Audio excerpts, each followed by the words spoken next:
دلوں کو جوڑنے کی کوشش کریں، توڑنے سے بہتر ہے دلوں کو جوڑنا۔ سیدنا صدیق اکبر رضی اللہ تبارک و تعالی عنہ حضور جب معراج سے تشریف لائے، میرے آقا صلی اللہ علیہ وسلم کا مزاج کچھ دریائے رحمت سرکار کا جوش میں تھا۔ ام المومنین سیدہ عائشہ صدیقہ سے کہا کہ اے عائشہ، پوچھو جو پوچھنا چاہتی ہو۔ سیدہ عائشہ صدیقہ نے عرض کی حضور میں اپنے والد سے، ابو بکر صدیق سے اجازت لے کر آتی ہوں، مشورہ کرتی ہوں۔ کہا ٹھیک ہے۔ صدیق اکبر رضی اللہ تعالیٰ عنہ کے پاس گئی سیدہ عائشہ صدیقہ اپنے والد کے پاس، اور عرض کی کہ حضور نے پوچھا ہے جو پوچھنا چاہتی ہو پوچھو۔ تو سیدنا صدیق اکبر نے سیدہ سے عائشہ صدیقہ سے فرمایا کہ عائشہ، حضور سے پوچھو کہ معراج میں قرب خاص میں رب اور آپ کے درمیان میں جو راز و نیاز کی باتیں ہوئی ان میں سے ایک بات مجھے بتائے۔ سیدہ عائشہ پہنچی اور حضور کی بارگاہ میں عرض کی، حضور قرب خاص میں جو اللہ سے آپ کی گفتگو ہوئی تھی اس میں سے ایک بات مجھے بتائی۔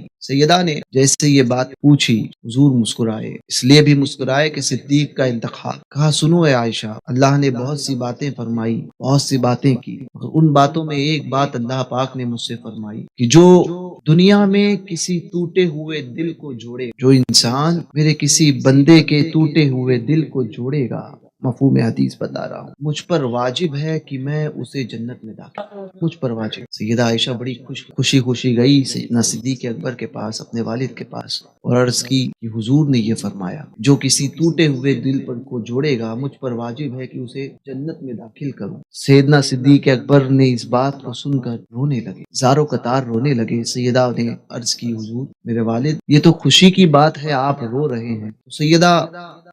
سیدنا صدیق اکبر رضی اللہ تعالیٰ عنہ ارشاد فرماتے ہیں، عائشہ تم نے سکے کا صرف ایک پہلو دیکھا ہے، دوسرے رخ کو نہیں سمجھ پائی۔ اس بات کا دوسرا مفہوم یہ ہے کہ جو کسی ٹوٹے ہوئے دل کو جوڑے گا وہ سیدھا جنت میں جائے گا۔ تو اس کا دوسرا رخ ہے کہ جو کسی کے دل کو توڑے گا، جو کسی ٹوٹے ہوئے دل کو جوڑے گا وہ سیدھا جنت میں جائے گا۔ تو جو کسی کے دل کو توڑے گا اس کا ٹھکانہ کیا؟ اور ٹوٹے ہوئے دل کو جوڑنا جنت میں لے جانے کا سبب ہے، جڑے ہوئے دل کو توڑنا یہ جہنم میں لے جانے کا سبب۔ اسی لیے لوگوں سے نرمی کے ساتھ بات کرو، اچھائی کے ساتھ بات کرو، کسی کے دل کو نہ توڑ، کسی کو کوئی بات بری لگے ایسے الفاظ استعمال نہ کرو۔ یہ زبان ہے جس کا وزن بظاہر بہت زیادہ کم ہے، مگر جب یہ ہلتی ہے تو تلوار کے وار سے زیادہ لوگوں کے دلوں پر زخم کر۔ اس لیے اس کا استعمال جب کرو اور اس کو جب کسی کے لیے کھولو تو بڑے سوچ سمجھ کے کھولو۔